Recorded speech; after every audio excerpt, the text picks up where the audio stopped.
Hello बच्चा लोग मेरे, कैसे हैं आप लोग और कैसी चल रही है आप सभी लोग की पढ़ाई लिखाई। तो आज की ये जो हमारी क्लास है ना, आज हिंदी की पहली क्लास है और आज हम लोग इस क्लास में वर्णमाला का जो टॉपिक है वो पढ़ने वाले हैं। जैसा कि आप सभी को पता है कि अभी जो बच्चे सीयूईटी का एग्जाम दिए ना आपकी बार, उनके एग्जाम में वर्णमाला से कई प्रश्न आए हुए थे। तो आज हम लोग वर्णमाला के टॉपिक में जो भी चीजें हैं वो सारी चीजें पढ़ेंगे। तो चलिए देखते हैं कि आज हम लोग इस क्लास में क्या क्या पढ़ने वाले हैं। तो आज की इस क्लास में हम लोग पढ़ने वाले हैं वर्णमाला के बारे में। सबसे पहले हम लोग जानेंगे कि वर्णमाला आखिर होता क्या है। फिर हम लोग स्वर के बारे में जो भी महत्वपूर्ण बातें हैं आपके एग्जाम को लेकर वो हम लोग पढ़ेंगे। और फिर हम लोग क्या पढ़ेंगे, व्यंजन से संबंधित जो भी महत्वपूर्ण बातें हैं वो हम लोग डिस्कस करेंगे। तो चलिए क्लास की तरफ चलते हैं। और हाँ, अगर कहीं पे कुछ नहीं समझ में आएगा ना बच्चा, तो जरूर पूछ लीजिएगा कि मैम ये चीज हमें नहीं समझ में आ रहा है। बाकी मैं अपनी तरफ से पूरी कोशिश करूंगी कि आप सभी को सब कुछ समझ में आ जाए। तो चलिए फिर चलते हैं। सबसे पहली चीज, जब भी हम लोग वर्णमाला के बारे में पढ़ते हैं ना बच्चा, तो सबसे पहली चीज हम लोग पढ़ते हैं वर्ण के बारे में कि वर्ण आखिर होता क्या है। तो वर्ण बड़ा सिंपल सा चीज है बच्चा। वर्ण उस मूल ध्वनि को कहते हैं जिसके खंड या टुकड़े नहीं किए जाते हैं। ठीक है, मतलब हमारे वर्णमाला में जो आप आ ई उ, ठीक है, क ख ग घ, ये जो ध्वनियां होती है ना, इन्हीं को वर्ण कहा जाता है। ठीक, इनके आप टुकड़े नहीं कर सकते हैं। मतलब कभी अगर आपके एग्जाम में पूछ लिया जाए कि आखिर वो है कौन जिसका खंड या टुकड़ा नहीं किया जा सकता है, तुरंत बच्चा विकल्प में देखिएगा और आपको वर्ण दिखाई देगा। आपको उस पे क्या कर देना है, टिक कर देना है। आगे देखते हैं। वर्ण भाषा की सबसे छोटी इकाई है। फिर वही बात, इसके और खंड नहीं किए जा सकते हैं। उदाहरण द्वारा मूल ध्वनियों से यहां स्पष्ट किया जा सकता है कि राम और आपका गया, ठीक है, इनके क्या है, इनके जो है चार चार मूल ध्वनियां हैं जिनके आप क्या कर सकते हैं, खंड नहीं कर सकते हैं। जैसे मान लीजिए राम को बनाने के लिए आपने रा लिया, आ लिया, म लिया, अ हो आया। ठीक है, राम को बनाने के लिए 4 वर्ड की आवश्यकता पड़ी ना, मतलब उस शब्द को तो आपने तोड़ा वर्णों में। लेकिन अब ये जो हमारा रा है, जो हमारा आ है, जो हमारा म है, जो हमारा आ आया है, इसको आप नहीं तोड़ सकते हैं। तो यही हमारा क्या है बच्चा, वर्ण है। ठीक है, इसी तरीके से गया में भी आप देख रहे हो। अब गा और या को बनाने के लिए ग, ठीक है, ग हमारा क्या था भाई, वो व्यंजन है, व्यंजन बिना स्वर की सहायता से बन ही नहीं सकता है। तो गा को बना गा के साथ क्या जुड़ा, आ जुड़ा, तो हमारा बना गा। ठीक है, या के साथ बड़ा आ जुड़ा, तब हमारा क्या बना, या बना। यानी कि गया को भी बनाने के लिए 4 वर्णों की क्या पड़ी, हमें आवश्यकता पड़ी। और एक चीज और याद रखिएगा, ठीक है, वो क्या चीज है, वो ये चीज है कि ये जो आपका क्या है, यहाँ पे आप सभी देख रहे हो ना, ये रा, रा हमारा, ये जान लीजिएगा, ये व्यंजन फॉर्म में रहेगा। मैं अभी इसलिए यहाँ पे बता दे रही हूँ, ये माँ के नीचे हलंत लगा रहेगा। ठीक है, यहाँ पे गा, क्योंकि आपको पता है ना कि व्यंजन हमेशा किससे मिलकर बनते हैं, स्वर से मिलकर बनते हैं। या के क्या लगा रहेगा, हलंत लगा रहेगा। क्लियर हुआ सभी का, यहां तक किसी को कोई कंफ्यूजन? आप देखिए, अब आपसे पूछा जाए हिंदी में वर्ण कितने होते हैं। अब आप सभी को पता चल गया कि भाई हमारे वर्णमाला में जो वर्ण हैं वही हमारे वर्ण हैं। तो बस हमारे वर्णमाला में कितने वर्ण हैं, 52 वर्ण हैं। तो हिंदी में कितने वर्ण होते हैं बच्चे, 52 वर्ण होते हैं। ठीक, हिंदी वर्णमाला मुख्यतः 2 शब्दों से मिलकर बना है। किन 2 शब्दों से, तो वर्ण प्लस माला। यानी कि आप क्या कह सकते हैं, वर्णों के समूह को अक्षर के नाम से जाना जाता है। सभी वर्णों या अक्षरों को मिलाकर ही आपका वर्णमाला बनती है। मतलब एक लाइन में अगर हम कहें तो वर्णों का जो एक व्यवस्थित समूह होता है, हमारी हिंदी में उसे क्या कहा जाता है, वर्णमाला कहा जाता है। मतलब ये क्या कह रहे हैं, ये कह रहे हैं कि आ के साथ बड़ा आ ही आता है, ई के बाद बड़ी ई ही आती है, का के बाद खा ही आता है। ऐसा नहीं है कि हमारा मन किया यहाँ का लिखने का तो हमने का लिख दिया, फिर हमारा मन किया यहाँ पे हम या लिख दें, यहाँ पे या लिख दिया। नहीं बच्चा, ऐसा आप नहीं कर सकते हैं। ठीक है, वो एक व्यवस्था में ही रहेंगे। पहले स्वर आएगा, फिर आपका क्या आएगा बच्चा, व्यंजन आएगा। यहां तक सभी का क्लियर? तो क्या क्या प्रश्न है? किसके टुकड़े नहीं किए जा सकते हैं? वर्ड के। कितने वर्ड है हिंदी में? 52। वर्णों का व्यवस्थित समूह क्या कहलाता है? वर्णमाला कहलाता है। ठीक है, वर्णमाला कितने शब्दों से मिलकर बना है? कुछ भी प्रश्न पूछा जाए आपका प्रश्न गलत नहीं होना चाहिए। चलिए आगे देखते हैं। अब देखते हैं, अब जो हमारा वर्णमाला था यानी कि आ से लेकर जो ज्ञा तक थे, उनको दो भागों में बांटा गया। एक हमारा है स्वर, दूसरा हमारा क्या है बच्चा? व्यंजन। स्वर का मतलब क्या है? स्वतंत्र है, और व्यंजन का मतलब है कि वो स्वर की सहायता से बनता है। ठीक है, चलिए अभी हम आगे इनकी कहानी भी बहुत अच्छे से पढ़ेंगे, मतलब आपको कोई भी कंफ्यूजन नहीं होगा इनको लेकर। देखिए, अब देखिए स्वर की अगर हम बात करें, देखिए वे वर्ड जिनके उच्चारण के लिए किसी दूसरे वर्ड की सहायता की आवश्यकता नहीं होती, जो क्या होते हैं? स्वतंत्र रूप से बोले जाने वाले वर्ड होते हैं, वे हमारे क्या कहलाते हैं? स्वर कहलाते हैं। मतलब फिल्मों में आपने ठाकुर साहब को देखा है ना, ठाकुर साहब क्या कहते हैं कि कुछ भी हो जाए हम किसी अन्य की सहायता नहीं लेंगे। तो बस वही जो फिल्मों के ठाकुर साहब होते हैं ना बच्चा, वही स्वर होते हैं। ठीक है, वो स्वतंत्र रहना चाहते हैं। तो बस हिंदी वर्णमाला में पहले स्वरों की संख्या कितनी थी? पहले जो स्वर थे बच्चे वो 14 थे। कौन कौन से? आप तो ये जान ही रहे हो, छोटा बड़ा, छोटी बड़ी, छोटा ऊ बड़ा ऊ, री। ठीक है, ए ओ ये तो जान ही रहे हैं। लेकिन एक हमारा होता था री के साथ एक बड़ी री होती थी। ठीक, एक हमारा ली और एक बड़ी ली होती थी। आप पुरानी किताबें देखेंगे ना तो उसमें आपको मिलेगा। ठीक, लेकिन अब ये क्या है, इनकी आवश्यकता हमारे इसमें पड़ ही नहीं रही थी, तो इनको क्या कर दिया गया? यहाँ से हटा दिया गया। संस्कृत में आज भी इनका प्रयोग किया जाता है। मतलब अगर आपसे कभी भी प्रश्न पूछा जाए हिंदी वर्णमाला में पहले स्वरों की संख्या कितनी थी, तो 14। या आपसे पूछा जाए कि प्राचीन काल में स्वरों की संख्या कितनी थी, तो भी आप कितना बताएंगे? 14 स्वर बताएंगे। ठीक, लेकिन अगर सिर्फ आपसे पूछा जाए हिंदी में स्वतंत्र वर्ड कितने हैं, ठीक है, या स्वर कितने हैं, तो अभी जो है, अभी सिर्फ आपसे आ से लेकर अ तक को लिया गया है। यानी कि जो हमारा बड़ी री है, जो हमारा ली है, और जो हमारा बच्चा बड़ी ली है, उनको क्या कर दिया गया है? हटा दिया गया है। यानी कि जो हमारे स्वतंत्र वर्ड हैं, जो हमारे स्वर हैं, उनकी संख्या कितनी है बच्चे? तो उनकी संख्या 11 है। यहां तक सभी का क्लियर हो गया? यानी कि स्वर कौन है? स्वतंत्र हैं। सा से स्वर, फा से स्वतंत्र, ये किसी की सहायता नहीं लेते हैं। यानी कि ये कौन है? ये फिल्मों के ठाकुर साहब हैं। प्राचीन काल में इनकी संख्या कितनी थी? 14 थी। कौन कौन सी? बड़ी री एक ले लिया जाता था, ली और बड़ी ली आ जाते थे। लेकिन अभी क्या कर दिया गया? इनको हटा दिया गया। संस्कृत में ये प्रयोग होते हैं। मतलब आधुनिक काल में स्वरों की संख्या पूछा जाए, या स्वतंत्र वर्ड पूछा जाए, या स्वर सिर्फ पूछा जाए कितने होते हैं, तो आप किस पे टिक करेंगे? 11 वाला जो विकल्प दिखाई देगा बेटा, आप उस पे टिक कर देंगे। यहां तक सभी का क्लियर?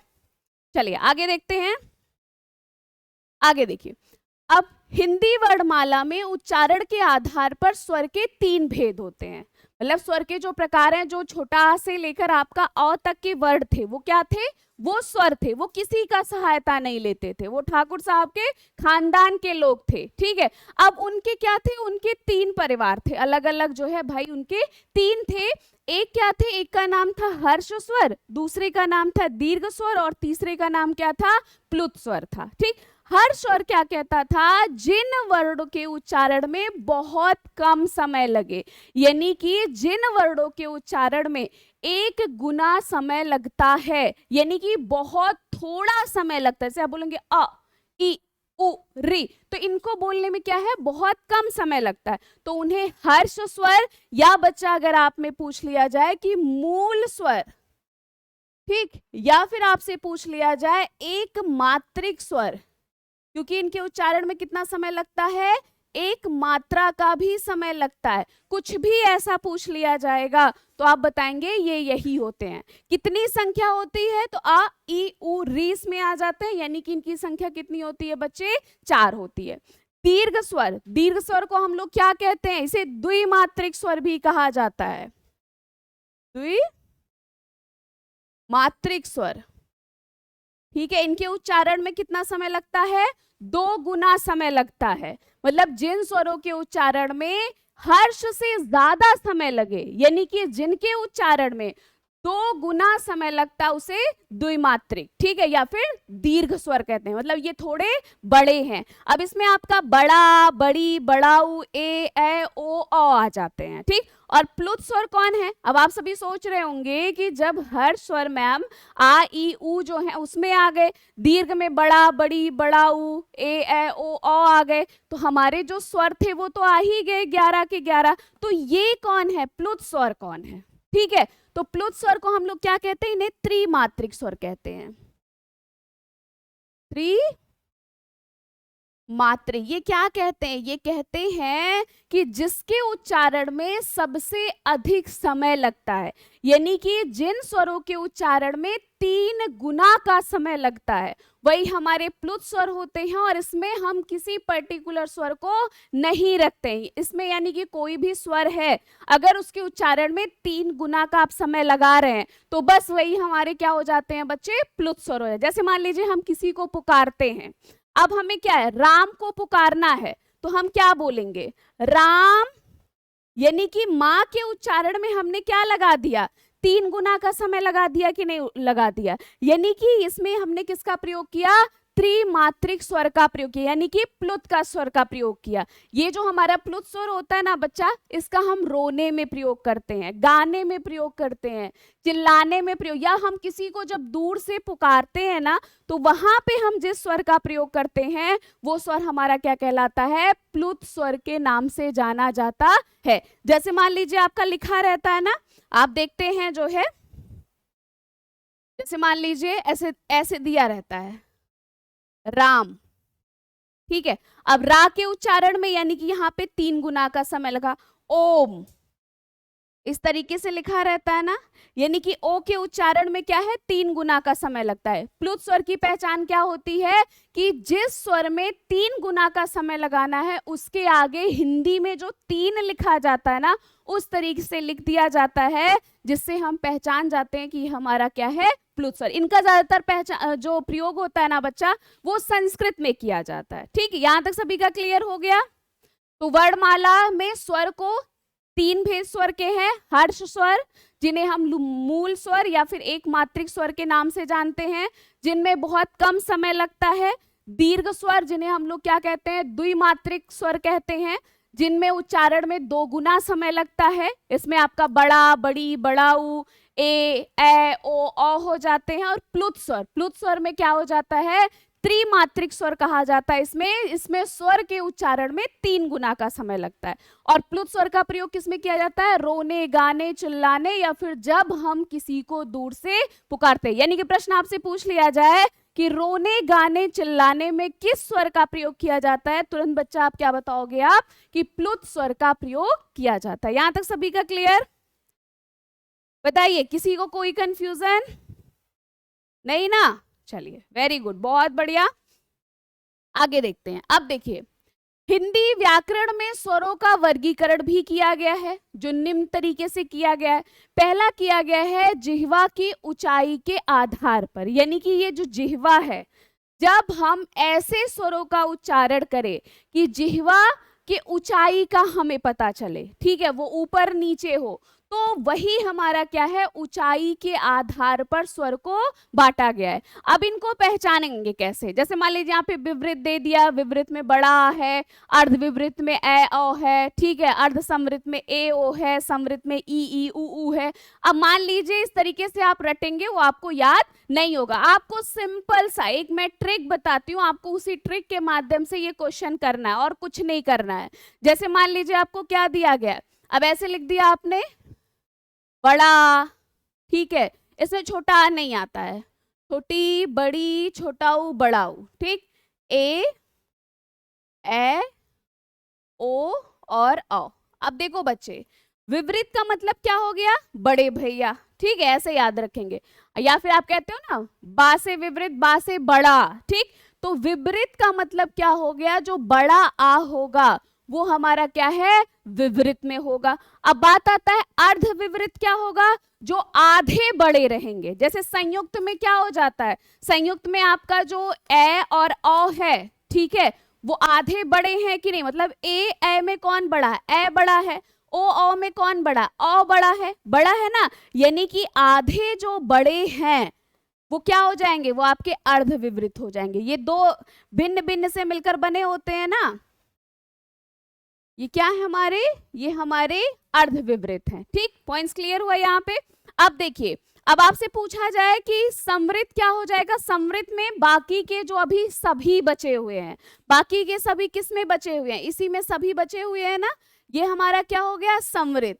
और अर्ध समृत का मतलब जो आधा आधा वाला, यानी कि संयुक्त है ना, ए ओ, यही तो आधे आधे से मिलकर बने होते हैं। तो जो हमारे ये वाला जो हो जाएगा, ये क्या हो जाएगा, अर्ध समृत। ए और ओ जो हो जाएगा, ये हमारा क्या हो जाएगा, अर्ध समृत हो जाएगा। ये देखो एक बहुत अच्छी ट्रिक है, थोड़ा सा अगर आप समझ जाएंगे कभी ये प्रश्न गलत नहीं होंगे और इसमें कोई कंफ्यूजन भी नहीं रहेगा। कैसे, अब ऐसे याद रखेंगे कि आ बोल रहे हैं तो जिह्वा की ऊंचाई ऊपर जा रही है, आधा आ रही है, ऐसे याद करेंगे तो वो याद भी नहीं रहेगा और भूल जाएगा। बस ट्रिक अपने दिमाग में बैठाना है कि कैसे विवृत वर्ण कौन सा है, बा से विवृत, बा से बड़ा। ठीक, अर्ध विवृत क्या है, हमारा जो ए ओ अ है ये संयुक्त वर्ण है, और ये यानी कि ये दो वर्णों से मिलकर बने होते हैं, तो संयुक्त वर्ण में जो बड़े हैं वही हमारे अर्ध विवृत हैं। ठीक है, यानी कि ए में ए बड़ा है, ओ में ओ बड़ा है, ये अर्ध विवृत हैं। ठीक है, समृत यानी कि जो अभी सभी बचे हुए हैं, सभी बचे कौन है, ई उ बचे हुए हैं, यानी कि ये समृत हो गए सारे। और अर्ध समृत में कौन हो गया, जो अभी आधे के जो सभी बचे हुए हैं, यानी कि संयुक्त जो आधा आधा मिलकर बना हुआ है उसके जो अभी सभी बचे हुए हैं वो हमारे क्या हो गए बच्चे, अर्ध समृत हो गए। तो अर्ध समृत क्या हो गया हमारा, ए और ओ हो गया। पॉइंट्स क्लियर हो गया सभी का, डन।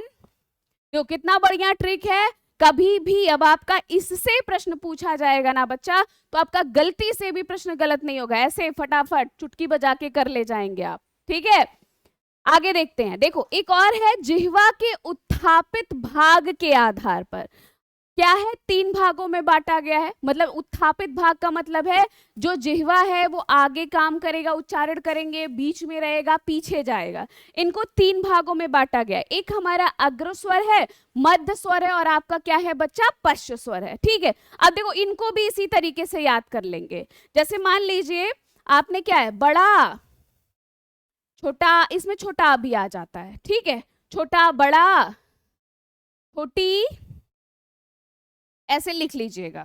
रुकिए, तो हटा देते हैं ताकि आप सभी को कोई भी कंफ्यूजन ना हो। ठीक है, आप देखिए इनको कैसे याद करेंगे। अब देखिए इसमें छोटा आएगा, जैसे उसमें नहीं था, ऐसे लिख लीजिएगा, छोटा बड़ा, छोटी बड़ी, छोटाऊ बड़ाऊ। ठीक है, ए ओ और ओ। ठीक, अब देखिए अग्र मतलब आगे वाला, पश्च मतलब पीछे वाला। अब आपसे पूछा जाए कि इसमें से बताइए पश्च स्वर कौन से हैं, तो बस पीछे के ये जितने हैं, ठीक, ये हमारे क्या हो गए, पश्च स्वर हो गए। ठीक है बच्चा, क्लियर हो रहा है, देख रहे हो ना कितना इजी है। अब कभी गलती से गलत नहीं होना चाहिए। ठीक है, और अगर कहीं कंफ्यूजन होगा तो वो भी पूछ लीजिएगा कि मैम ये चीज हमें नहीं समझ में आया है। आप 10 बार पूछेंगे, हम आपको 20 बार बताएंगे। ठीक है, आ को सिर्फ छोड़ दीजिए, बाकी के जो सारे हैं ये जो हमारे हैं ये हमारे अग्र स्वर हैं। ठीक, और सिर्फ हमारा बच्चा, सिर्फ कौन, ये जो हमारा आ है, ठीक है, यही हमारा किस में आ जाएगा, ये हमारा हो जाएगा बच्चा मध्य स्वर में। पॉइंट्स क्लियर, देखो कितनी अच्छी ट्रिक है। यानी कि अग्र स्वर में कौन हो जाएगा, आगे वाले ई और ए जो हैं ये हमारे अग्र स्वर में है। ठीक है, मध्य स्वर में सिर्फ एक है हमारा आ जो है वो मध्य स्वर में है। और पश्च स्वर की बात करें तो पीछे वाले जितने बड़ा, छोटा ऊ, बड़ा ऊ, ओ जो है बच्चे, ये हमारे क्या है, पश्च स्वर के अंतर्गत आते हैं। क्लियर हो गया। दोनों से कोई भी प्रश्न पूछा जाए, विवृत क्या है, अर्धविवृत क्या है, समवृत क्या है, अर्धसमवृत क्या है, कुछ भी पूछा जाएगा, अग्र मध्य पश्च कुछ भी बच्चा, अब मुझे नहीं लगता है गलती से गलत होगा, है कि नहीं? है? वेरी गुड, बहुत बढ़िया। हमको पता है कि मेरे बच्चे बहुत समझदार हैं, वो ये सारे प्रश्न तो ऐसे ही कर लेते हैं, है कि नहीं? आ जाइए, देखिए अगला हमारा क्या है। अभी तक हम लोग स्वर के बारे में पढ़े हैं, अब हम लोग किसके बारे में पढ़ेंगे? व्यंजन के बारे में। व्यंजन क्या कहता है कि जिन वर्णों का उच्चारण स्वरों की सहायता के बिना नहीं हो पाता है उन्हें व्यंजन वर्ण कहा जाता है। यानी कि ये क्या कहते हैं? ये कहते हैं कि हम वो हैं, कौन है?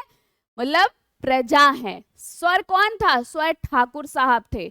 वो क्या कहते थे? वो कहते थे दुनिया इधर की उधर हो जाएगी, ठीक है, लेकिन क्या है, हम अपने रूल से नहीं हटेंगे, हम स्वतंत्र रहेंगे, हम किसी की सहायता नहीं लेंगे। इसी पे तो उनके दो नालायक बच्चे थे, अंग और आहा, जो उनके क्या है, उनकी बातों की अवहेलना कर दिए थे। ठीक है, थोड़ी सी कहानी मैं बता देती हूँ उन दो नालायक बच्चों की। उनकी क्या बात हो गई थी? बात ये हुई, जैसे स्वर क्या बोला, स्वर ने कहा कि भाई हम क्या हैं, हम स्वतंत्र हैं, ठीक, हम किसी से सहायता नहीं लेंगे। ठीक, इनके जो प्राचीन काल में थे वो मैंने बताया कि 14 स्वर थे।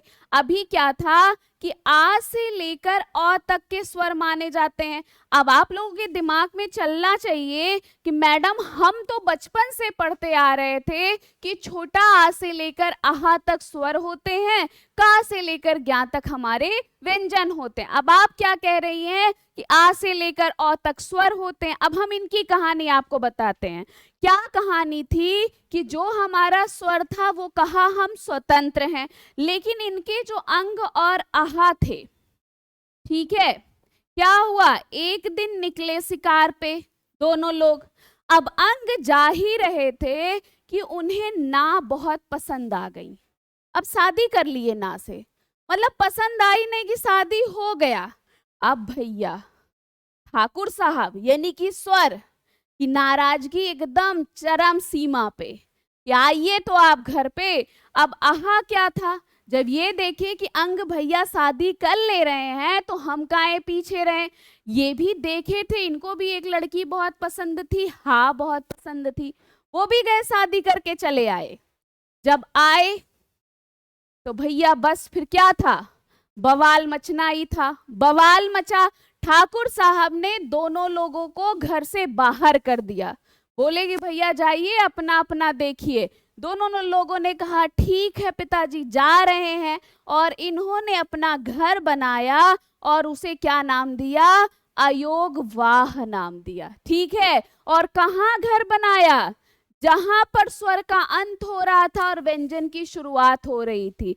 यानी कि अगर प्रश्न क्या पूछा जाए कि स्वर एवं व्यंजन के बीच की कड़ी कौन है, व्यंजन के बीच की जो कड़ी है वो कौन है, तो बस बच्चा आपको एक विकल्प दिखाएगा अयोगवाह, ठीक है। आपको अयोगवाह कितने हैं, दो हैं, कौन कौन है, अंग और आहा। अंग का नाम क्या था, इनका नाम जो इनके पिताजी ने रखा था वो रखा था अनुस्वार, ठीक है। और विसर्ग का नाम, आहा का नाम जो इनके पिताजी ने रखा था वो क्या रखा था बेटा, विसर्ग रखा था, ठीक है। तो यही था वो दो लोगों, दो जो इनके अंग और आहा थे उनकी कहानी। इसीलिए बच्चा, इसीलिए ये स्वर में नहीं आते हैं, क्योंकि ये स्वतंत्र नहीं रहे, ये गए, जिनकी मदद ये करते थे उनसे गए शादी करके चले आए, ठीक है। तो इतना पॉइंट्स क्लियर हो गया सभी को। अनुस्वार किसे कहा जाएगा, अंग को। विसर्ग किसे कहा जाएगा, आहा को। स्वर और व्यंजन के बीच की कड़ी कौन है, अयोगवाह है। स्वर और व्यंजन को मिलाने वाला कौन है, अयोगवाह है, ठीक है। अयोगवाह कितने होते हैं हिंदी में, दो होते हैं, कौन कौन है, अंग और आहा है, बस कुछ नहीं है फिर उसके आगे, है कि नहीं। बताइए, ठाकुर साहब की घोर बेइज्जती, बहुत बेइज्जती हुआ था ठाकुर साहब का। अब कहाँ ठाकुर साहब इसको बर्दाश्त कर पाते। अब व्यंजन, ठीक है, व्यंजन क्या था, ये बेचारा कहा, देखिए भैया हमारे तो माई बाप आप ही हैं, यानी कि कौन है, स्वर हैं। ये बोले हम बिना आपकी सहायता से कुछ भी नहीं करेंगे, ठीक है, बस आप अगर सहायता करेंगे तभी हम हैं। अब क्या है, जिन वर्णों के उच्चारण स्वरों की सहायता के बिना नहीं हो पाता है, यानी कि जो वर्ण स्वर की सहायता से बनते हैं वही हमारे व्यंजन कहलाते हैं। अब जैसे का, अब का बेचारा इसे थोड़ी ना था, का के नीचे तो हलंत लगा था, जब का आ से जुड़ा तब हमारा क्या बना, का बना, ठीक है, हमारा खा है, खा हमारा आधा था, जब वो आ जुड़ा उसमें तो हमारा बना ख, ठीक है। तो क्या है, व्यंजन अपने मूल रूप में रहता तो उसके नीचे क्या लगा रहता बच्चा, हलंत लगा रहता है, और जब वो आ से मिलकर बनता है तभी वो क्या होता है, पूरा होता है। क्लियर हो गया ना, डन सभी का, चलिए वेरी गुड, बहुत बढ़िया। बाकी कहीं दिक्कत परेशानी होगा तो बेझिझक होके कि मैम ये चीज नहीं समझ में है। अब देखिए जो हमारे व्यंजन भैया थे वो कहे देखिए भैया हम 2 तरीके से लिखे जाएंगे, ठीक है आपकी मर्जी। अब पूछा गया ठीक है तो कौन कौन तरीके से लिखे जाएंगे आप ये भी बता दीजिए। तो एक बोले एक तो हम लिखे जाएंगे खड़ी पाई में और दूसरा लिखेंगे बिना खड़ी पाई। अब खड़ी पाई बिना खड़ी पाई का क्या मतलब है, खड़ी पाई का मतलब है कि जिन व्यंजन में आपको एक डंडा दिखाई दे, ठीक है, वो हमारी खड़ी पाई है, और जिन व्यंजन में कोई भी आपको डंडा ना दिखाई दे वो हमारा बिना खड़ी पाई है। जैसे देख रहे हैं ना, अब का को बनाने के लिए एक डंडा दिखाई दे रहा है ना का में, ये देखिए बीच का, खा में देख रहे हैं ना एक डंडा, गा में डंडा, घा चा, ये सब जो लिखे गए हैं ना इसमें देख रहे हैं ना एक डंडा है, ठीक है, यानी कि ऐसे एक लाइन है उनको लिखने में। लेकिन अब डा को जब आपने देखा, ये डा को लिखने में किसी भी डंडे का प्रयोग नहीं किया गया है ना, छा को लिखने में कोई नहीं, टा ठ ड ढ द र, ये सब को लिखने में किसी भी डंडे की आवश्यकता नहीं पड़ी है। तो जिसमें डंडे की आवश्यकता नहीं पड़ी वो बिना खड़ी पाई, और जिसमें डंडे की आवश्यकता पड़ी है वो खड़ी पाई व्यंजन कहलाते हैं। और व्यंजन होते कितने हैं, जैसे ही पूछा जाएगा बच्चा तुरंत विकल्प में देखिएगा 33 दिखाई देगा, ठीक है, तुरंत बता देना है कि भैया हमारे जो व्यंजन है ना खानदानी मतलब क्या है, स्वर जो थे वो छोटा परिवार सुखी परिवार वाले का काम करते थे, लेकिन व्यंजन को इनसे मतलब नहीं था, उनका अच्छा खासा परिवार था, यानी कि कितनी संख्या है उनकी, 33 संख्या थी। क्लियर बच्चे यहाँ तक, आगे देखते हैं। अब देखिए व्यंजन कई प्रकार से थे, कौन कौन से, जैसे स्पर्श व्यंजन थे, अंतस व्यंजन थे, ऊष्म व्यंजन थे, मतलब अपना उनका अपना अपना अलग था, ठीक। अब सब यही नहीं, सबने कहा भाई हमारा भी कुछ वर्चस्व होना चाहिए, हमारा भी लोग हमको जाने, तो उन्होंने अपना अपना तय किया, ठीक है। आइए देखते हैं थोड़ा इनके बारे में। अब देखिए सबसे पहले हमारा स्पर्श व्यंजन, नाम से ही पता चल रहा है कि भाई ऐसे कोई व्यंजन होंगे जिनका हम उच्चारण करेंगे और जो हमारा जिह्वा होगा वो मुख के विभिन्न भागों को स्पर्श करेगा, बस वही हमारा क्या है बच्चा, स्पर्श व्यंजन है। यहाँ पे देखिए जिन व्यंजनों का उच्चारण करते समय हवा फेफड़े से निकलते हुए किसी विशेष स्थान, यानी कि वो कंठ को स्पर्श कर रहा है, तालु को स्पर्श कर रहा है, मूर्धा यानी कि जो ये तालु है उसके पिछले भाग को स्पर्श कर रहा है, दांत को स्पर्श कर रहा है, ओठ को स्पर्श कर रहा है, किसी को स्पर्श कर रहा है, तो उसे ही हम लोग क्या कहते हैं, स्पर्श व्यंजन कहते हैं। अब देखिए जैसे हमारा का है, अब का वर्ग, या मतलब ये कहां से, ये का वर्ग, चा वर्ग, टा वर्ग, ता वर्ग, पा वर्ग, इनमें ये बटे होते हैं, इसीलिए इनको क्या कहते हैं, इनको हम लोग वर्गीय व्यंजन भी कहते हैं, क्योंकि वर्ग में विभाजित होते हैं ना, ये का वर्ग है, ये पा वर्ग है, ये चा वर्ग है, ये टा वर्ग है, ऐसे करके।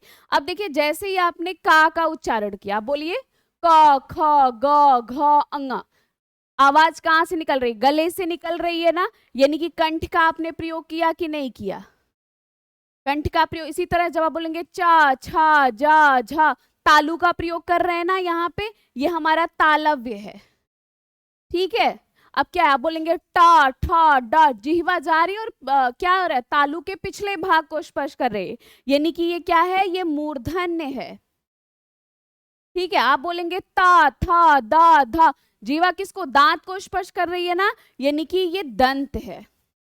पा वाले क्या कह रहे हैं, पा वाले कह रहे हैं भैया हम ओष्ठ का प्रयोग करेंगे, यानी कि आप बोलिए पा फा बा भा मा, जीवा किसका, ओठों का प्रयोग कर रहा है ना, तो ये हमारा क्या हो जाएगा बच्चा, ये हमारा ओष्ठ वर्ण हो जाएगा।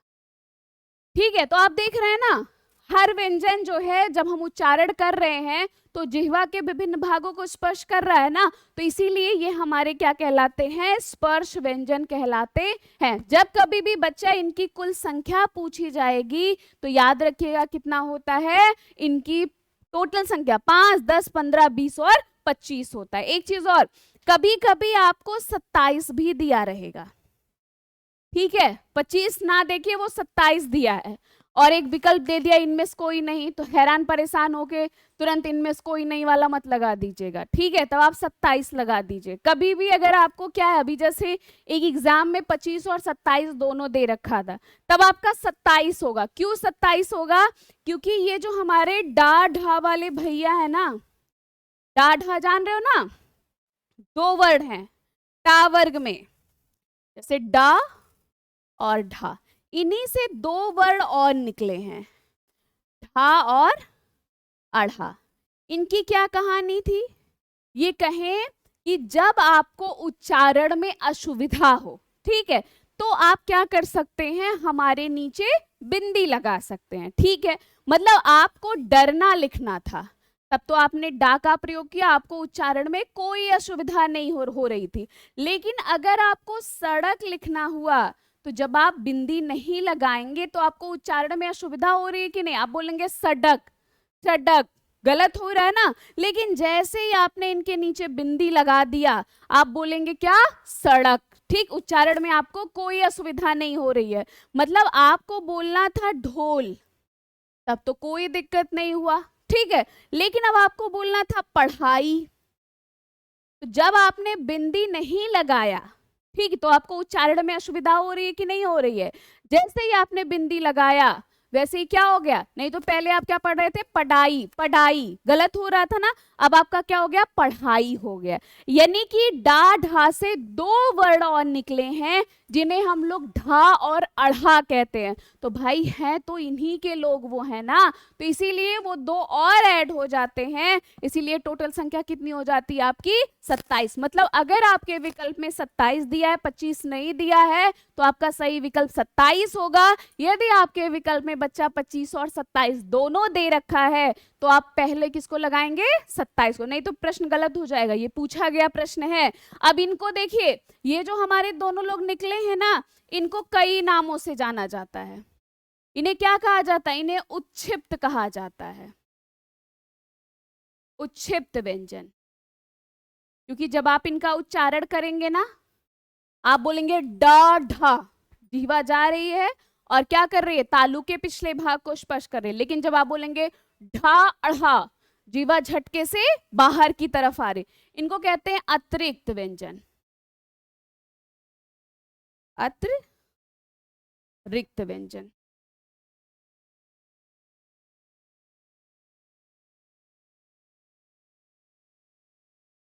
अतिरिक्त व्यंजन,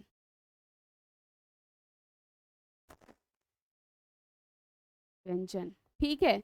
इनको क्या कहा जाता है, दो गुण ये रखते हैं, इसीलिए इनको द्विगुण व्यंजन भी कहा जाता है। कुछ भी पूछा जाए, उच्छिप्त व्यंजन कितने होते हैं, दो होते हैं। द्विगुण व्यंजन कितने होते हैं, दो होते हैं। अतिरिक्त व्यंजन कितने होते हैं, दो होते हैं। कौन से होते हैं, यही हमारे ढा और अढ़ा होते हैं। क्लियर हो गया सभी का, डन, किसी को कोई दिक्कत परेशानी नहीं ना। बाकी अगर 27 नहीं दिया है तो 25। क्यों स्पर्श व्यंजन कहा गया है, क्योंकि ये मुख के विभिन्न भागों को स्पर्श करते हैं। कितने भागों में इन्हें बांटा गया है, तो 5 वर्गों में बांटा गया, इसलिए इनको हम लोग अन्य नाम से क्या जानते हैं, वर्गीय व्यंजन के नाम से भी जानते हैं। क्लियर हो गया सबका यहां तक, वेरी गुड, बहुत बढ़िया। चलिए आगे देखते हैं। अंतस्थ व्यंजन, अंतस्थ व्यंजन क्या कहते हैं, ये कहते हैं जिन वर्णों का उच्चारण वर्णमाला के बीच यानी कि स्वर एवं व्यंजन के मध्य में स्थित होता है, यानी कि वो कौन होते हैं, मध्य वाले होते हैं। स्वर का आधा व्यंजन के आधे के बीच में जो स्थित रहेगा वो हमारा अंतस्थ व्यंजन कहते हैं। 4 होते हैं य र ल व, यानी कभी पूछा जाए स्वर और व्यंजन के मध्य स्थित रहने वाला व्यंजन अंतस्थ व्यंजन। ठीक है, अंतस्थ व्यंजनों की संख्या कितनी है, 4 है। कौन कौन से हैं, तो या र ल व है। अब यहाँ पे देखिए एक चीज और याद रखिएगा, क्या याद रखेंगे आप सभी लोग, जो हमारा बच्चा या और वा है, ठीक, इन्हें क्या कहा जाता है, इन्हें अर्ध स्वर भी कहा जाता है। अगर कभी भी आपसे पूछा जाए अर्ध स्वर कितने होते हैं, 2 होते हैं। कौन कौन, या और रा है। जो हमारा रा है इसको लुंठित वर्ण कहा जाता है, ठीक है, इसको कंपित वर्ण कहा जाता है। इसको क्या है, इसको प्रकंपित वर्ण कहा जाता है। जैसे आप बोलेंगे ना र बोलिए, तो देखिए क्या हो रहा है, जीवा में वाइब्रेशन हो रहा है ना, र र, देख रहे हैं ना। और हमारा जो ला होता है ना, ल, ये हमारा पार्श्विक वर्ण कहलाता है। पार्श्विक वर्ण कौन सा है, तो ल है। लुंठित कंपित प्रकंपित वर्ण कौन सा है, र है। अर्ध स्वर कौन है, या और वा है, कुछ भी। और सिर्फ पूछा जाए अंतस्थ व्यंजन तो 4 है, य र ल व है। आगे हमारा है ऊष्म संघर्षी व्यंजन क्या है, ठीक, या ऊष्म व्यंजन पूछा जाए, ऊष्म या फिर संघर्षी व्यंजन पूछा जाए, कुछ भी ऐसा पूछा जाएगा तो देखिए जिन व्यंजनों के उच्चारण में हवा मुख में घर्षण या फिर रगड़ती हुई महसूस होती है, यानी कि रगड़ महसूस करता है, वो हमारा क्या कहलाता है, ऊष्म व्यंजन या फिर हमारा संघर्षी। यानी कि जिस व्यंजन के उच्चारण में क्या हो, गर्माहट महसूस हो। ठंडक में सबसे ज्यादा प्रयोग किया जाने वाला व्यंजन, मतलब इस व्यंजन का अगर प्रयोग कर लिए ना तो समझिए गर्मी अपने आप लगने लगेगी, ठीक है, क्योंकि गर्माहट महसूस होने लगेगा। मतलब स्वेटर वेटर पहने रहोगे, जैकेट वैकेट निकाल देंगे, अरे बाप रे, अब देखिएगा करने मत लगिएगा। तो इनकी संख्या क्या है बच्चे, 4 होती है, स श श, और आपका क्या हो जाता है, हा हो जाता है। क्लियर सभी का, डन, वेरी गुड। आगे देखते हैं, देखिए आगे हमारा व्यंजन का जो वर्गीकरण किया, जो मैंने अभी आपको बताया है कि जो हमारे व्यंजन थे उनका जो उच्चारण स्थान था अलग अलग रखा गया था। जैसे कंठ में कौन आ गया, का वर्ग के जितने वर्ण होते हैं, जैसे क ख ग घ अंगा, आवाज कहाँ से निकल रही है, गले से, और गले से जिन वर्णों का उच्चारण निकलेगा वो हमारा कंठ वर्ण। और जब आप बोलेंगे ह का उच्चारण भी कहाँ से निकल रहा है, गले से निकल रहा है ना, तो हा भी हमारा क्या है, कंठ है। तालव्य, तालव्य का मतलब तालु का प्रयोग, जिन वर्णों के उच्चारण में तालु के अगले भाग का, ये जो जीवा है ना, तालु के अगले भाग का प्रयोग करेंगे। जैसे आप चा बोलेंगे ना, चा छा जा झा, तो देखिए जो जिह्वा है वो तालु के अगले भाग को स्पर्श कर रहा है ना, तो ये हमारे चा वर्ग के जितने वर्ण हैं वो, और हमारा या और सा, ये भी हमारा क्या है, ये वाला जो शा होता है इसे हम लोग तालव्य शा बोलते हैं। ठीक बच्चे, मूर्धन्य में क्या होगा, जिह्वा जो होगा वो तालु को ही स्पर्श करेगा, लेकिन तालु के किस भाग को स्पर्श करेगा बच्चा, पिछले वाले भाग को स्पर्श करेगा। जैसे टा वर्ग के जितने, आप बोलेंगे टा ठा डा ढा, देखिए जीवा पलट कर जा रहा हो, तालु के पिछले भाग को स्पर्श कर रहा है ना। इसके अलावा आपका ये जो षटकोण वाला शा होता है और जो हमारा रा है, ये हमारे क्या है, ये हमारे मूर्धन्य होते हैं। अब इनका उच्चारण करेंगे तो जीवा पलट कर जाएगा और तालु के पिछले भाग को स्पर्श करेंगे। दंत में क्या हो जाता है, जो जिह्वा होगा वो किसको स्पर्श करेगा, दांतों को स्पर्श करेगा। जैसे आप ता वर्ग का उच्चारण करके देखिए, ता था दा धा, जिह्वा क्या हो रहा है, दांत को स्पर्श कर रहा है ना, तो वो हमारा दंत है। इसके अलावा क्या है, ला में भी जीवा दांत को स्पर्श कर रहा है। सा, ये वाला जो सा होता है ना, चौराता वाला सा, ये हमारा, या छोटा वाला सा जिनको बोलते हैं, ये हमारा दंत सा है। ओष्ठ में क्या हो जाता है, जो जिह्वा होता है वो किसका प्रयोग करता है, ओठों का। जैसे पा फा बा भा मा, ये पा वर्ग के जो वर्ण हैं वो ओष्ठ। दंतोष्ठ यानी कि दांत प्लस ओठ दोनों का जो प्रयोग होता है वो हमारे कौन से वर्ण कहलाते हैं, दंतोष्ठ वर्ण। इसमें क्या आएगा, वा आएगा, ठीक है।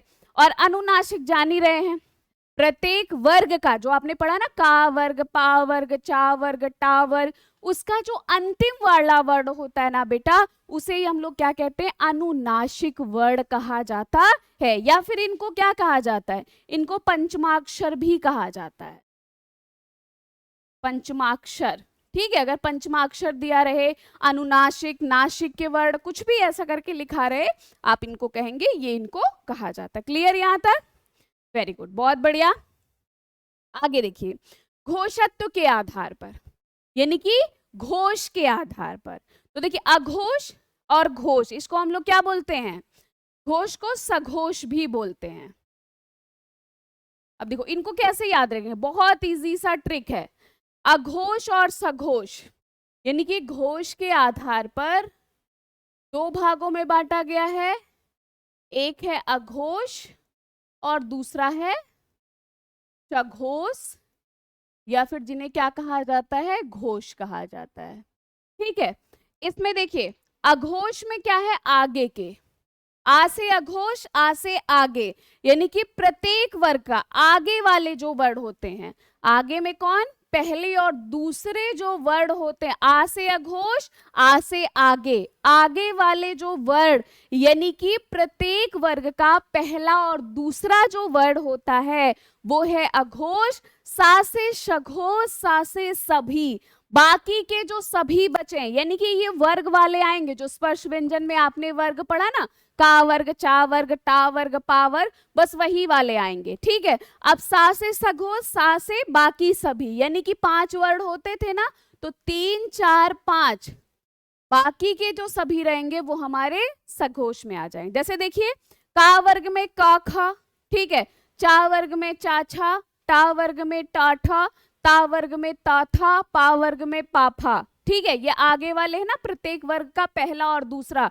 आ से अघोष, आ से आगे, सा से सघोष, सा से सभी, ठीक है। बाकी के जो सभी हैं, यानी कि का खा इसमें आ गया, गा घा अंगा, चा छा इसमें आ गया, जा झा, टा ठा इसमें आ गया, डा ढाड़ा, ताथा इसमें आ गया, दाधा ना, पाफा इसमें आ गया, बाभा मा। देखो कितना इजी सा है, एक बार दिमाग में बैठ जाएगा, नहीं तो ऐसे याद करते रहेंगे कि कौन सा का घोष है कि टा घोष है, ऐसे बस ऐसे याद रखेंगे। आ से अघोष, सा से आगे, यानी कि पहला दूसरा, सा से सघोष, सा से सभी, या फिर उन्हें घोष भी कहा जाता है। तो बाकी के जो सभी हैं वो हमारे क्या हैं? आपके सघोष हो जाएंगे। क्लियर सभी को? वेरी गुड, बहुत बढ़िया। आगे देखिए, आगे हमारा प्राणत्व के आधार पर, यानी कि श्वास वायु के आधार पर।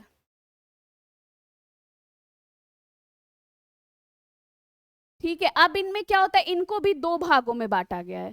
एक होता है अल्प प्राण और दूसरा क्या हो जाता है बच्चे? महाप्राण। ठीक है, अब देखो प्रत्येक वर्ग में 5 वर्ड होते हैं, 1 2 3 4 5। अब देखिए इनको कैसे याद रखेंगे? बहुत बढ़िया सा ट्रिक है। अल्प में 3 वर्ड हैं, जब आप विषम शब्द लिखते हैं तो विषम को भी लिखने में 3 वर्डों की आपने सहायता लिया है, ठीक है। और विषम संख्या कौन होते हैं? 1 3 5, मतलब अगर 5 तक का वर्ड है तो सम विषम संख्या आप सभी को पता है ना, तो 1 3 5 जो वर्ड है वो हमारी विषम संख्या यानी कि वो अल्प प्राण में आएंगे। अब महा में 2 अक्षर है और जब आपने सम लिखा तो सम को लिखने में भी आपने 2 वर्डों का प्रयोग किया ना, तो इसमें प्रत्येक वर्ग का जो 2 और 4 वर्ड होंगे वो हमारा क्या हो जाएगा? महाप्राण के अंतर्गत आएगा। क्लियर हो गया?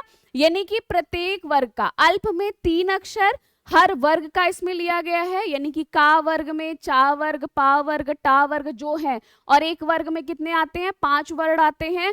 तो जो विषम संख्या प्रत्येक वर्ग का 1 3 5 वो हमारा अल्प प्राण में, और प्रत्येक वर्ग का जो दूसरा और चौथा वर्ड हो जाता है वो किसमें हो जाता है बच्चे? महाप्राण के अंतर्गत आता है। श्वास वायु के आधार पर या प्राणत्व के आधार पर 2 भागों में बांटा गया है, वो है आपका अल्प प्राण और महाप्राण। क्लियर हो गया सबको?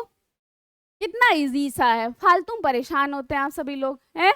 हिंदी कठिन थोड़ी ना है, हिंदी इतना बढ़िया सब्जेक्ट है कि बस एक बार पढ़ लिए ना अच्छे से तो हिंदी से क्या हो जाता है? प्यार हो जाता है। ठीक है, मुझे नहीं लगता कि कहीं पे कोई परेशानी होगी, है कि नहीं? वेरी गुड, बहुत बढ़िया। अब देखिए, अब हम लोग कुछ प्रश्न करेंगे। आपने थ्योरी सारा पढ़ लिया ना, अब हम लोग कुछ प्रश्न करेंगे। पहला प्रश्न हमारा क्या है? भाषा की सबसे छोटी इकाई है। आपने शुरू में ही पढ़ा है ना कि भाषा की सबसे छोटी इकाई कौन सी है? वेरी गुड, क्या है? आपका वर्ड ही भाषा की सबसे छोटी इकाई मानी जाती है, जिनके हम क्या वर्ड के क्या कर सकते हैं, टुकड़े नहीं कर सकते हैं, उनको कभी भी आप उनका खंड नहीं कर सकते हैं, ठीक है। चलिए, वेरी गुड, बहुत बढ़िया। अगला प्रश्न हमारा कह रहा है वर्णमाला कहते हैं शब्द के समूह को, वर्णों के संकलन को, शब्द गणना को, वर्णों के व्यवस्थित समूह को। तो क्या है, आप यही बोलोगे ना मैम? हाँ, कि वर्णों का जो एक व्यवस्थित समूह होता है, यानी कि पहले हमारा क्या आया, स्वर आया, फिर हमारा क्या आया, व्यंजन आया। जो हमारा स्वर था वो भी एक व्यवस्था में लिखा गया था, जो हमारा व्यंजन था वो भी एक व्यवस्था में लिखा गया था। स्वतंत्र वर्ण या स्वर पूछा जाए तो उनकी संख्या 11 थी, प्राचीन काल में पूछा जाएगा तो 14 था, ठीक है। कुछ भी अगर ऐसा पूछा गया, अगर आपसे पूछा जाए लेखन के आधार पर या परंपरा के अनुसार तो 13, मतलब जो हमें एक परंपरा थी, हाँ भाई अब थे तो उनके ही बेटे ना, तो आज से लेकर रहा तब परंपरा या लेखन के आधार पर पूछा जाएगा तो 13 बताएंगे। क्लियर सभी को? चलो, वेरी गुड। आगे, निम्न में से कंठ ध्वनियां कौन सी है? कंठ ध्वनि पूछा गया है क ख य र च ज ट ड़, मतलब जिन वर्णों के उच्चारण में आपने किसका प्रयोग किया, कंठ यानी कि गले का प्रयोग किया। तो आप बोलोगे मैम ये भी मुझे आ रहा है, का वर्ग के जितने वर्ड हैं क ख ग घ अंगा, इनका जब हम प्रयोग करेंगे तो हमारी किससे निकलती है आवाज, गले से निकलती है ना, तो बस यही हमारे क्या है, कंठ वर्ण है। वेरी गुड, बहुत बढ़िया, ठीक है। आगे हमारा प्रश्न क्या कह रहा है, स्थान के आधार पर बताइए कि मूर्धन्य व्यंजन कौन से हैं, ग घ ज झ ड ढ प फ। अब मूर्धन्य में मैंने क्या बताया है, जिह्वा पलट कर जाएगा और तालु के पिछले भाग को स्पर्श करेगा, ठीक है। तालव्य में क्या होगा, जिह्वा जो होगा वो तालु के अगले भाग को स्पर्श करेगा। तो टा वर्ग के जितने वर्ड हैं ट ठ ड ढ ड़, वो सारे क्या है, वो मूर्धन्य के अंतर्गत आएंगे। वेरी गुड, तो हमारा कौन सा विकल्प सही हो जाएगा, सी वाला जो विकल्प होगा वो इस प्रश्न का एकदम सही वाला उत्तर होगा। बहुत बढ़िया। आगे देखिए, ए वर्ण क्या कहलाते हैं, नासिक, मूर्धन्य, ओष्ठ या फिर कंठ, तालव्य। ए और ए, अब नाक से तो निकल नहीं रहा है, जीवा पलट कर जा नहीं रहा है तालु के पिछले भाग, ए के उच्चारण में ओष्ठ का प्रयोग किया जा नहीं रहा है, कंठ प्लस तालु का, ठीक है। यानी कि ए जो हो जाते हैं वो क्या है, कंठ तालव्य है, क्योंकि इसमें हम किसका प्रयोग कर रहे हैं, कंठ प्लस तालु का प्रयोग कर रहे हैं। क्लियर हो गया सभी का? वेरी गुड, बहुत बढ़िया। शा शा हा कौन से व्यंजन है, प्रकंपी, स्पर्शी, संघर्षी, स्पर्श संघर्षी? हाँ, क्या है, बिल्कुल सही, संघर्षी। और देखो अगर स्पर्श संघर्षी पूछा जाए ना बेटा, तो इसमें च, छ, ज और झ, ये जो वर्ड है ना, इन्हें स्पर्श संघर्षी कहा जाता है। और प्रकंपी र, ठीक है, र ही तो है। चलो, वेरी गुड, बहुत बढ़िया। निम्नलिखित में से कौन सा घोष वर्ण है, ख है, च है, म है, थ है? घोषत्व के आधार पर दो भागों में बांटा गया है। कौन कौन है हमारे, अघोष और क्या हो जाएगा हमारा, सघोष। सघोष को ही हम लोग क्या कहते हैं, घोष भी कहते हैं। अघोष में आ से अघोष, आ से आगे, यानी कि पहले दूसरे वर्ण, बाकी के जो सभी हैं 3 4 5 वो हमारे सघोष हैं। अब जब हम यहाँ पे देख रहे हैं, आपसे पूछा गया है घोष वर्ण कौन सा है, अब खा तो दूसरा यानी कि अघोष है, चा हमारा पहला यानी कि अघोष है, माँ लेकिन हमारा क्या है, पा फा बा भा मा, पांचवा वर्ड है ना, तो बस ता था हमारा दूसरा वर्ड है, बाकी सारे अघोष हैं, सिर्फ हमारा जो माँ है वही सिर्फ हमारा क्या है, घोष, या फिर उसे हम क्या कहेंगे, सघोष कहेंगे। हिंदी वर्णमाला में व्यंजनों की संख्या कितनी है, 32, 34, 33, 36? वेरी गुड, बहुत बढ़िया। कितनी है? 33 है। व्यंजन कितने हैं? तो 33। बहुत बढ़िया। और स्वर, जब स्वर पूछा जाएगा या फिर स्वतंत्र वर्ण पूछा जाएगा, ठीक है बेटा, याद रखिएगा, तब आ से लेकर औ तक, यानी कि तब आप कितना बताएंगे? 11। ठीक है। जब आपसे प्राचीन काल में पूछा जाएगा या कितने थे स्वर, तब आप कितना बताएंगे? 14। आ से लेकर औ तक तो रहता ही है, एक इसमें बड़ी री जुड़ जाती है, एक ली जुड़ जाती है, एक बड़ी ली, जिनका आज भी संस्कृत में प्रयोग किया जाता है, हिंदी में नहीं किया जाता है। लेखन या फिर परंपरागत, परंपरागत स्वरों की संख्या पूछा जाएगा तो 13, यानी कि अब कहां से कहां तक? भाई कितना भी अंग आहा अलग हो गए, लेकिन थे तो उन्हीं के परिवार का ना, यानी कि जो हम बचपन से एक लेखन या परंपरा के अनुसार हम पढ़ते आ रहे हैं, हम तो यही पढ़ते हैं ना कि आ से लेकर आहा तक हमारा क्या होता है? स्वर होता है। तो आ से लेकर आहा तक जो हो जाएगा ये हमारे लेखन या फिर परंपरा के अनुसार हो जाएगा। क्लियर? तो ये था हमारा आज का टॉपिक, स्वर। जो भी बातें थी वो हम लोगों ने पढ़ा था। अब देखिए एक चीज और है, जाते जाते अगर कहीं पे कोई कंफ्यूजन होगा, जो भी अभी आपने टॉपिक पढ़ा है, तो आप प्लीज उसे बता दीजिएगा कि मैम ये चीज हमें नहीं समझ में आया है। ठीक है, हम कोशिश करेंगे कि आपके जो भी डाउट्स हैं वो क्लियर करें। और दूसरी चीज है, होमवर्क में क्या है, जो भी आपने पढ़ा है, जो भी मैंने स्वर और व्यंजन के बारे में बताया है, ठीक है, आप सभी को कि विवृत स्वर में कौन है बिना देखे, अर्धविवृत, संवृत क्या स्वर है, या फिर आपका क्या अग्र स्वर, पश्च स्वर, मध्य स्वर, जो उनका वर्गीकरण किया गया स्वर का और व्यंजन का जो वर्गीकरण किया गया है, उसको आपको पढ़ना है, उसको लिख के रखना है। अगली क्लास में हम इस पे डिस्कशन करेंगे। और मैं ये चाहूंगी कि जब मैं आपसे पूछूं तो आपको वो सारी चीजें पता होनी चाहिए। ठीक है, तो आपको क्या करना, वर्णमाला का पूरा टॉपिक एक बार अच्छे से क्या करना, उसका रिवीजन करना, और कहीं पे अगर नहीं समझ में आया होगा तो वो पूछना है। तो चलिए फिर चलते हैं और मिलते हैं आपसे अगली क्लास में। जो भी बातें होगा वो डिस्कस करेंगे, और खूब अच्छे से पढ़िएगा, खूब मन लगा के पढ़िएगा। बाकी परेशान होने की जरूरत नहीं है, उसके लिए हम हैं। थैंक यू बच्चा लोग, मेरे ख्याल रखिएगा, पढ़ते रहिए, मस्त रहिए। Thank you.